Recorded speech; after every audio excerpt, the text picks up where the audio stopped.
নমস্কার, আমি সঞ্জীব হালদার। আপনারা দেখছেন এই সময় লাইভ। আর এখন সময় সকালের সময়। হ্যাঁ, আর সকালের সময় মানে ফুটবলের আড্ডা। কালকে বেশ কিছু ম্যাচ হয়েছে। কানাডায় কিন্তু 6-0 জিতেছে। সেই সব ম্যাচের রেজাল্ট, সঙ্গে ব্রাজিল কি করবে, ব্রাজিলের দিকে তাকিয়ে ব্রাজিল ভক্তরা এই সব নিয়ে আলোচনা করব। আমাদের সঙ্গে রয়েছেন হাবিবুরদা। হাবিবুরদা নমস্কার। বিশ্বকাপ কেমন দেখলে কালকে রাতে? দেখো, যত দিন যাচ্ছে কিন্তু বিশ্বকাপের খেলা দেখার জন্য যারা ফুটবল খেলাকে ভালোবাসে এবং যারা ফুটবল প্রেমী মানুষ তারা এনজয় করছে এবং প্রত্যেকদিন কাজ অফ করে দিয়ে কিন্তু ঠিক টাইম দিয়ে কিন্তু টিভির পর্দার সামনে বসে যাচ্ছে এবং প্রত্যেকটা কান্ট্রি খেলা কিন্তু তারা রীতিমতো এনজয় করছে। দেখো, এর আগে কিন্তু 7-1 জার্মানি কিন্তু হারিয়েছিল। কালকে রাতে কিন্তু একটা বড় মার্জিনে কিন্তু কানাডা জিতেছে 6-0। ভ্যানকুভারে খেলা হয়েছে এবং কানাডার হোম গ্রাউন্ডে খেলা হয়েছে। সেখানে কিন্তু এশিয়ার একটা টিম কাতারকে কিন্তু তারা 6 গোলে হারিয়ে, এবং যেখানে জনাথন ডেভিড কিন্তু হ্যাটট্রিক করেছে। মেসি হ্যাটট্রিক ফার্স্ট এবং ওয়ার্ল্ড কাপে সেকেন্ড হ্যাটট্রিক কিন্তু জনাথন ডেভিড। বড় স্কোর, বড় মার্জিনে কিন্তু হারিয়েছে। কিন্তু ওয়ার্ল্ড কাপের মতো জায়গায় কিন্তু এত বড় মার্জিনে হারানোর কিন্তু আমাদের প্রত্যাশা করা যায় না। সেক্ষেত্রে কি মানে কানাডাকে নিয়ে একটা স্বপ্ন তৈরি হতে পারে না? একটা কানাডা, মেক্সিকো এরাও কিন্তু হোম গ্রাউন্ডে খেলছে, যুক্তরাষ্ট্র হোম গ্রাউন্ডে খেলছে। সো সেক্ষেত্রে সবাই কানাডার এক্সপেকটেশন থাকবে যে তাদের হোম গ্রাউন্ডে খেলা হচ্ছে এবং সেই টিমটা সেমিফাইনাল, ফাইনাল অবধি যাক আর কি। কিন্তু তারপরেও কোয়ালিটি একটা টাইমে গিয়ে কিন্তু ফার্স্ট রাউন্ডের পরে সেকেন্ড রাউন্ড থেকে শুরু করে quarter final, pre quarter final, semifinal, সেখানে কিন্তু কোয়ালিটির বিচার কিন্তু হবেই।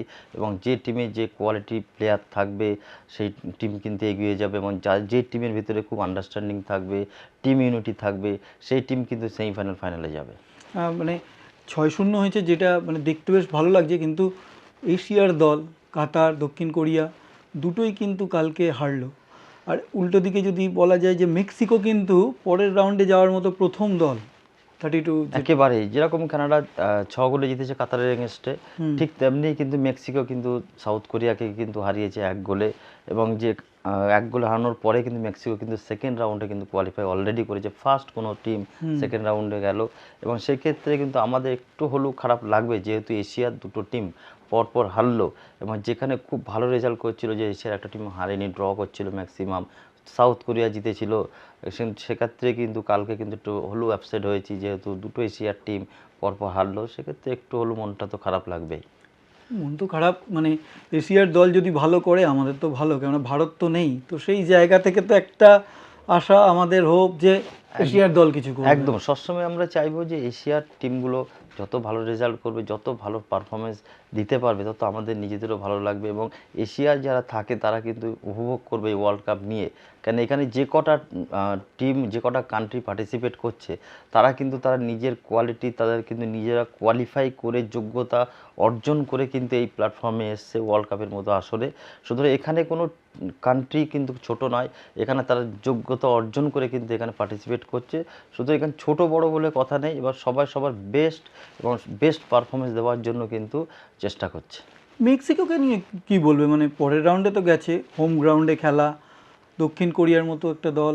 একদম, মেক্সিকো হচ্ছে ফার্স্ট টিম যেটা সেকেন্ড রাউন্ডে গেল, কোয়ালিফাই করে গেল।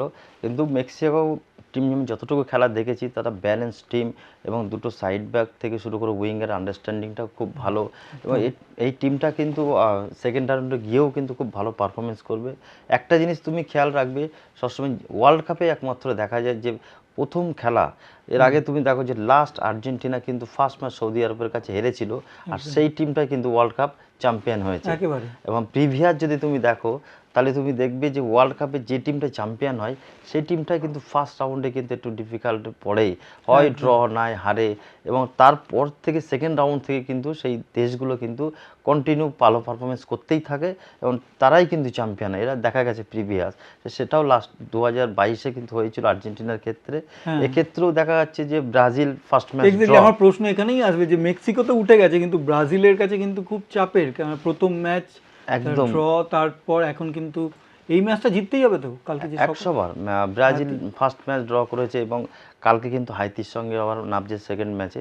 বাট এরা হচ্ছে ওয়ার্ল্ড দেখে আর্জেন্টিনা, ব্রাজিল, জার্মানি, ইংল্যান্ড। এরা আর্জেন্টিনা ব্রাজিলের খেলা দেখার জন্য কিন্তু সবাই বসে থাকে, এবং ওয়ার্ল্ড ফুটবলটাই কিন্তু ব্রাজিল আর আর্জেন্টিনাকেই ফলো করে সব। কিন্তু সেক্ষেত্রে দেখা যাচ্ছে ব্রাজিল ফার্স্ট টিম ড্র করেছে ফার্স্ট ম্যাচটাই, কিন্তু এইসব দেশগুলো কিন্তু সেকেন্ড ম্যাচ থেকে কিন্তু এরা একদম 90 ডিগ্রি অ্যাঙ্গেলে টার্ন করে। এদেরকে ফার্স্ট ম্যাচ যে পারফরমেন্স দেখা হয়েছে, সেকেন্ড ম্যাচে গিয়ে তুমি দেখবে এক টোটালি ডিফারেন্স একটা টিম, এবং তাদের আক্রমণাত্মক ভাব, অ্যাগ্রেসিভনেস, এবং তারা কিন্তু ম্যাচ উইন করেই কিন্তু বেরায়, এবং সেখান থেকে তারা টার্ন করে একদম আপ টু দ্য ফাইনাল অবধি তারা ফাইট করে।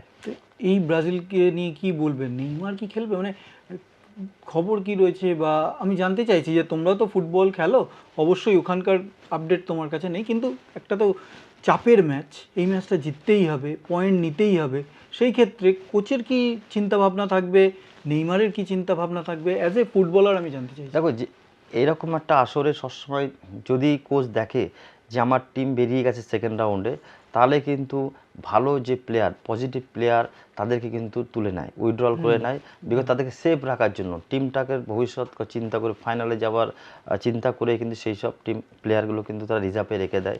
তুমি খেয়াল করে দেখবে মেসি পরপর 3টে গোল করে 75 মিনিটে কিন্তু কোচ তাকে তুলে নিয়েছে গোল করার, হ্যাটট্রিক করার পরে। কেন? তাকে সেফ রাখার জন্য, কারণ নেক্সট ম্যাচের জন্য মেসিকে আবার রেডি হতে হবে, সেখানে সাবস্টিটিউট প্লেয়ার গিয়ে আবার তাকে খেলিয়ে অ্যাডজাস্ট করিয়ে নেয়, বিকজ রিজার্ভ বেঞ্চ এবং যারা সাবস্টিটিউট প্লেয়াররা যত স্ট্রং হবে, সেই টিমের কোচের কিন্তু তত কনফিডেন্স থাকে যে যাকেই আমি নামাবো সে যেন গিয়ে একবার পুরো ফার্স্ট টিমের প্লেয়ারদের সাথে যেন সমান তালে তাল মিলিয়ে যেন মেলবন্ধন করে যেন টিম ব্যালেন্স করতে পারে। কিন্তু এই ক্ষেত্রে নেইমারের কি হবে, মানে নেইমারকে কি নামাবেই? এই ক্ষেত্রে কোচ, ব্রাজিলিয়ান কোচ যে আছে, নেইমারকে কিন্তু আই থিঙ্ক সেকেন্ড ম্যাচেও কিন্তু খেলাতে পারবে না, পুরোপুরি ইনজুরি, গ্রেড 2 তার ইনজুরি ছিল কাপ মার্সেলে, এবং সেকেন্ড ম্যাচটাও কিন্তু নামাতে পারবে না। বাট আমি জানি যে নেইমারের মতো প্লেয়ার যে এতগুলো বছর দাপিয়ে ফুটবল খেলছে, এবং তার একটা এক্সপিরিয়েন্স, এবং সে ওয়ার্ল্ড কাপ খেলেছে, ওরকম ধরনের একটা প্লেয়ার যদি মাঠে থাকে, তাহলে অপোনেন্টের টিমের প্লেয়ার কিন্তু খুব প্রেসারে থাকে। আর নেইমার বলে বিশেষ কথা, নেইমার যা কিছু করতে পারে, এমবাপে যা কিছু করতে পারে, সুতরাং অনেকটা মিস করছে ব্রাজিলিয়ান টিম নেইমারকে। বাট ইমিডিয়েটলি নেইমারকে দরকার আছে টিমে। বাট কোচ যদি মনে করে খেলাবে, কেন এরপরে অনেকগুলো খেলা বাকি, এবছরে 48টা টিম খেলছে, মানে অনেকগুলো গেম খেলতে হবে, সবে তো শুরু, সবে একেবারেই। তো 18 জন দিয়ে হবে না, এবার 20-25 জনকে কিন্তু পার্টিসিপেট করতে হবে, প্রত্যেকটা প্লেয়ারকে কিন্তু কন্ট্রিবিউশন থাকবে, কারণ এইটাই তো সময়, নেইমার যখন নেই তখন যারা জুনিয়র তাদেরকে উঠে এসে প্রমাণ করতে হবে, এইভাবেই তো একটা ফুটবলার, একদম বিশ্বকাপ তো নতুন এক প্লেয়ারকে পায় এভাবেই, একেবারে। এরপরে এখানে সবই, এখানে যারা ওয়ার্ল্ড কাপ খেলছে তারা সব নিজের নিজের কান্ট্রির সুপারস্টার, তারা একদম রিয়েল হিরো। বাট তারপরও কিন্তু এই ওয়ার্ল্ড কাপের এই যে পিরিয়ডটা চলছে, দেখবে ওয়ার্ল্ড কাপ শেষ হওয়ার পরে দেখবে নতুন হিরো, নতুন মুখ, নতুন হিরো কিন্তু 4-5টা কিন্তু বেরাবে, যাদের নিয়ে কিন্তু ওয়ার্ল্ড হই হই করবে, এবং তাদের ফ্যান ফলোয়িংস আরও বেশি তৈরি হয়ে যাবে। সুতরাং আমরা ওয়েট করি, এবং যারা ফুটবল ভালোবাসে, ফুটবল প্রেমী মানুষ, তারা কিন্তু চাইবে যে নতুন মুখ কারা উঠছে, কারা সুপারস্টার হতে চলেছে, কারা নেইমার মেসির মতো সমান তালে তারা ফাইট করবে, সেই সব তারকাদের জন্যই কিন্তু বসে থাকা রাত জাগা। মহিলা রেফারি যেটা আমরা দেখলাম এবারে, কি বলবে, মানে মহিলা রেফারি আনা, মহিলাদের মানে যুক্ত করা, এটা কীভাবে দেখলে? আর রেফারিং নিয়ে তুমি যদি কিছু বলো, এবারে বিশ্বকাপে কিরকম রেফারিংটা কেমন হচ্ছে? আমি এর আগেও বলেছি যে ফার্স্ট ম্যাচে কার্ড হয়েছিল, রেড কার্ড হয়েছিল 2-3টে, কালকেও হয়েছে রেড কার্ড, ফিউচারেও কিন্তু আরও রেড কার্ড হবে। যেখানে হেড টু হেড ফাইট হবে, যেখানে হাই লেভেল অফ কম্পিটিশন থাকবে, সেখানে কিন্তু সিলি মিস্টেক হবেই হবে, একদম। তো কার্ড হবে, এবং সেক্ষেত্রে দেখতে হবে যে টিম যত কম ফাউল করবে, যত কাট কম খাবে, সেটা কিন্তু সেই টিমের পক্ষে কিন্তু অনেক বেনিফিট, এবং সেই টিমটা কিন্তু অনেক দূর অবধি যেতে পারবে। এবার সেখানে মেয়ে রেফারি করছে, আমি খেলাটা দেখছিলাম, একদম নিখুঁত রেফারি করেছে, এবং কোনো রকমভাবে সে হেজিটেট করেনি কোনো কাজে একেবারে। আমি চাই যে মহিলারা আসুক, যত ইনভলভমেন্ট বাড়বে তত কম্পিটিশান বাড়বে, এবং ওই মহিলাকে দেখে আরও অনেক মহিলা কিন্তু ইন্সপায়ার হবে, তারাও চাইবে যে আমিও ওয়ার্ল্ড কাপের মতো আসরে গিয়ে রেফারিং করব, লাইসম্যান করব। সো এই ইন্সপায়ার হবে। সো মহিলা আসছে আরও যদি ইনক্লুডিং হয়, সেক্ষেত্রে কিন্তু পজিটিভ কিছু হবে, নেগেটিভ কিছু হবে না। তাহলে মানে ফুটবল বিশ্বকাপ তো নতুন নতুন অনেক কিছু দেখছে, আজকে রাতেও আমরা অনেক কিছু দেখব। ব্রাজিলের জন্য, যারা ব্রাজিল সমর্থক তারা ব্রাজিলের জন্য ফিঙ্গার ক্রস করে বসে থাকবে যে ব্রাজিল জিতুক, পয়েন্ট নিক, পরের রাউন্ডে যাওয়ার জন্য অন্তত জিয়ে থাকুক। কেননা হাইতি ম্যাচ যদি একটু এদিক ওদিক হয়ে যায়, তো সেক্ষেত্রে তো দেখো ব্রাজিল এই ম্যাচটা কিন্তু একেবারে হচ্ছে ফাইনালের মতো Do or match, die। Do or die match. একেবারে কোনো রকমভাবে এরা ক্যাজুয়াল নেবে না। স্পোর্টস ভাষায় বলে, যদি তুমি সিরিয়াস থাকো তাহলে তুমি সামবডি, যদি সিরিয়াস না থাকো তাহলে তুমি নাথিং, কিছুই না। তো স্পোর্টসের কথা হচ্ছে প্রিভিয়াস কী করেছো, ফিউচারে কী করবে এটা ম্যাটার করবে না, বা স্পোর্টস বলে টুডে কী করছো, টুডে তোমার পারফরমেন্স কী আছে সেটা কিন্তু ম্যাটার করবে। তো আজকের ডেটে যদি কালকে ব্রাজিল নামছে, কালকের ডেটে যদি ব্রাজিল টিম কম্প্যাক্ট হয়ে সিরিয়াস হয়ে খেলবে তো নিশ্চয়ই খেলবে, বাট ওটাই দরকার আছে যে জেতার জন্য খেলতে হবে। কারণ ব্রাজিল যদি বাই চান্স কোনো রকমভাবে ড্র হয়, কোনো রকমভাবে যদি হেরে যায়, তাহলে কিন্তু ওয়ার্ল্ড কাপ থেকে একবার ছিটকে যাবে। সেটা কিন্তু কেউ আশা করে না, কারণ ব্রাজিল একটা ডিজাস্টার হয়ে যাবে না একেবারেই। যেখানে আর্জেন্টিনা, ব্রাজিল, জার্মানি, ইংল্যান্ড যদি সেমিফাইনাল ফাইনালে না দেখতে পায়, সেখানে কিন্তু প্রচুর ফ্যান ফলোয়িংস আছে, তারা কিন্তু আপসেট হয়ে পড়বে। একদম আমরাও চাইবো ব্রাজিল জিতুক, 3 পয়েন্ট নিক। হাবিবুদ্দা, অনেক অনেক ধন্যবাদ। আমাদের তো আলোচনা চলবে, সকালের সময় এখন আবার আসবো, আবার ফিরবো নতুন খেলার খবর নিয়ে, নতুন নতুন আপডেট নিয়ে। আপনারা আমাদের সঙ্গে থাকুন। আর কি কি জানতে চান, হাবিবুদ্দার কাছে কি কি প্রশ্ন থাকছে সেগুলোও করবেন। আজকে আপাতত এইটুকু, আবার দেখা হবে, নমস্কার।